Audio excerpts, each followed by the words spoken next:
Guys, today I'm showing the learners how to use some measuring tools that we normally come across in the automotive sector. So in the more automotive sector, as we come across with regards to the various different types of tooling, measuring tooling is a very important part because that's where precision comes into place. And for learners to be able to calculate the specific readings to see the measurements that they do get from different types of parts.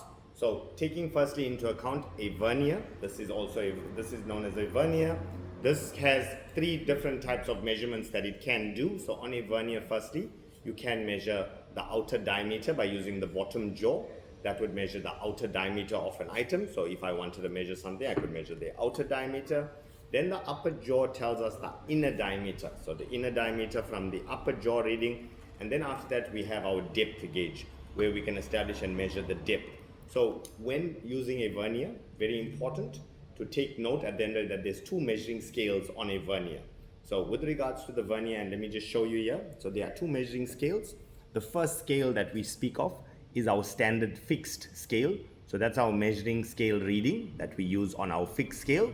And thereafter that we have our vernier scale. So our vernier scale, very important to make note with regards to the spec on the vernier that you're using. So if you look at this vernier caliper, this is a 0.02. So that means on our vernier scale, each point represents 0.02. So when we do get a measurement, we need to make sure that we calculate our fixed scale, so our measuring scale reading, plus our vernier scale reading, and that would give us at the end a reading of anything that we do get.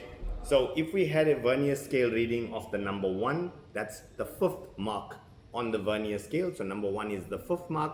We would take number 5, we take the 5th mark, so that's 5 times 0.02, and we will then get 0.10. So for example, if we were 3 millimeter and then we aligned up our marks on our vernier scale, so very important as well, when we get a reading and then we lock our reading with our locking screw, we then look on our vernier scale to see which line matches up accurately with our vernier scale and our measuring scale, and then we will take that reading. So if you look at this here, the number 6 lines up perfectly with the vernier scale and your measuring scale. So 6 mark would be indicate 5, 10, 15, 20, 25, 30. So 30 times 0.02, and then we would add it to our measuring scale reading.